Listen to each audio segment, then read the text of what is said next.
Spent 27 years in prison, been out 8 years. I'm going to tell y'all about my first 24 hours in prison. I was in the county jail when the officers came that morning around 3 a.m. to wake me up. When they called my name, they told me to pack my stuff. They was having a prison run. I packed my stuff. As I was packing my stuff, everything was running through my mind. I didn't know what to expect. Fear swept over me.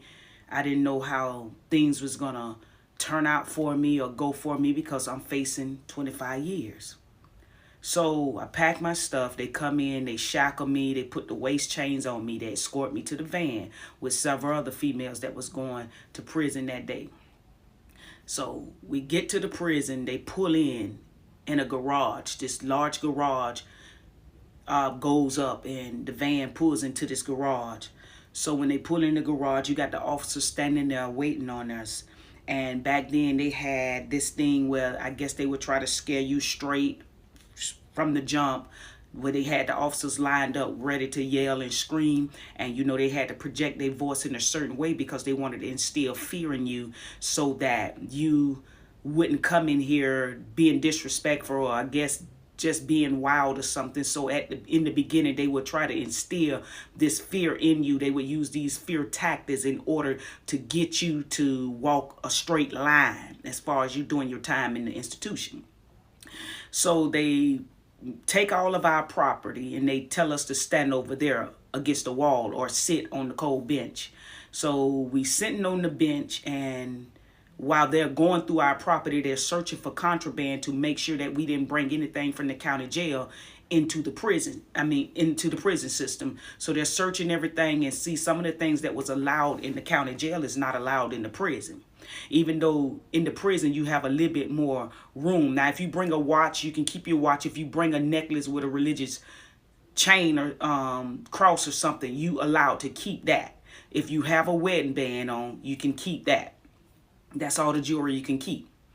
So now they're going through our property and they taking things out of your property and they're allowing you to keep certain things. So as they were searching my property, there was certain things that it was taken that I had in the county that I couldn't have in the prison. So, I'm sitting there and I'm watching them like, that's bothering me because you already don't have anything. They've taken everything. You don't have anything to your name. No matter what you had out there in the street, none of that stuff matters now. All you have right now is that what's in that pillowcase, what you bought from the county jail to the prison with you. So that's all you have.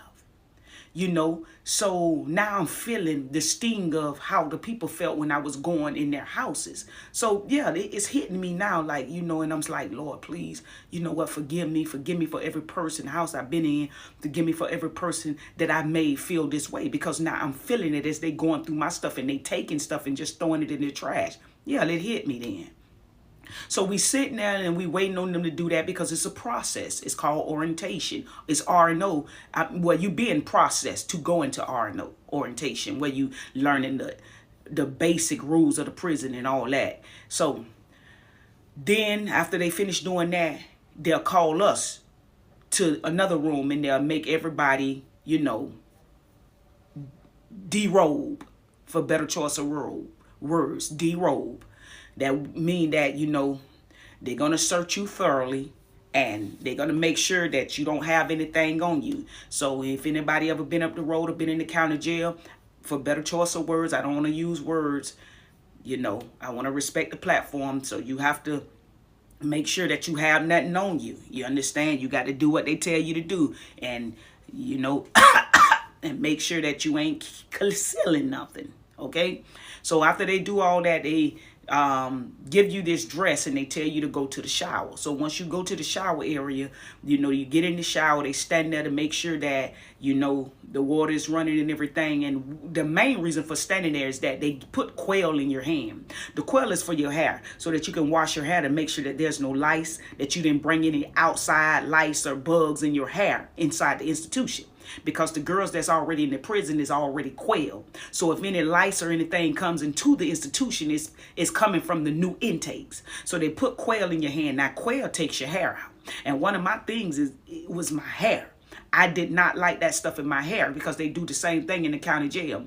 And it's not good for your hair. It takes your hair out. It dries your hair out. It breaks your hair out. So they want you to lather that quail up, put it in your hair, and start washing your hair. And they're going to stand there and make sure that that stuff is lathered up in your hair. Once they see that quail in your hair, that's all they care about. They going about their business. So, you know, I'm quelling. I got this stuff in my hand, and the lady was like, put it in your hair. Da, da, da. So I did this. I put it to the front and kind of did that. And as soon as she walked off, I rinsed that stuff right out of my head, man. So anyway, so you finish taking your shower. Once you get out, you know, they got these little showers with strings of water. You ain't got that shower with it coming out, the water coming out powerful with pressure. You got a little string of water, so you got to work with that. So once I finished showering, you know, she gave me another dress, and I put that dress on. So now we come back out. We have to sit on the bench until they are ready for the next step. So you sitting there for a couple hours, and then they come in with a bag lunch like they do in the county jail. And either in the bag lunch is either bologna or peanut butter and jelly. So you sitting in the intake for hours. As a matter of fact, you just sitting there for hours, and you waiting for them to process you through for you to go to the compound. So, you know, we got there in the morning time because we left 3 a.m. in the morning, and we didn't hit the compound until about 7 p.m. So the officer from RNO, she stayed over. I ain't gonna say her name, but she used to like to scream and holler, and she was like a drill sergeant. So she come and she pick up all the RNOs to escort them to the RNO dorm. And while she's escorting you, she's screaming, she hollering, man. She doing all this stuff.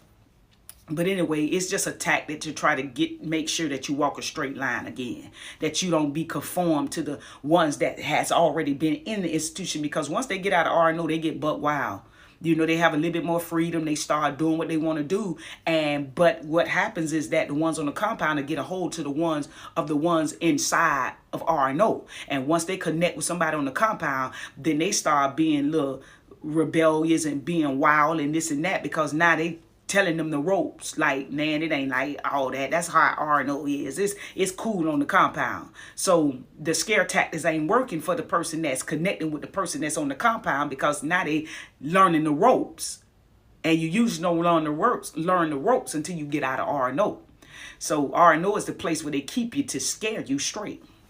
So now, you know, I'm quiet and everything. Everybody trying to talk to me. A lot of people trying to flirt with me. They standing on the sideline like, hey, what's up? So you're going to get a lot of that, especially if you're attracted. You're going to get people trying to shoot you notes. People trying to give you canteen because they trying to claim you.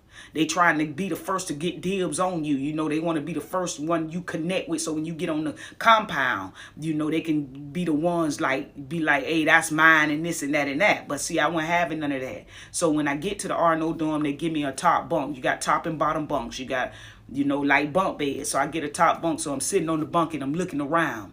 And everybody playing, man. Everybody, you know, they have little friends and stuff, and they cornered off with their friends, or they playing and they wrestling and they having a good time. So I'm looking around like, I don't want to be here. And, you know, and everybody trying to talk to me. You know, I had a mouth full of gold and everything. So everybody was kind of drawn to me. It was something about me. Everybody kept trying to come to me and talk to me. And I was like, nah, man. So, you know, I was missing home. You know, wasn't understanding how they can be so comfortable in here, why they was having so much fun in here, man. You know what I'm saying? But I'm going to tell you one thing that helped me to do my time the way that I did my time and not lose my mind is the fact that, for one, I know God kept me. And for two, I never let my mind conform to what was going on in the institution. What I would do is, instead of conforming, instead of trying to make a life in the institution, I kept my thoughts and my mind outside of the institution. I would visualize one day making it. I would visualize one day, you know, being somebody greater than what I am right now. I would visualize myself having a success story one day. I would visualize myself wearing my own clothes and, you know, driving in my nice car. I always kept a positive outlook of myself in my mind. I never accepted the fact that I'm here. I'm nothing. I messed up. I didn't see myself as that. You know, I saw it as a stepping stone. And I told myself, I'm going to take this and I'm going to do something great. And I'm going to take the lemons that the enemy tried to issue to me.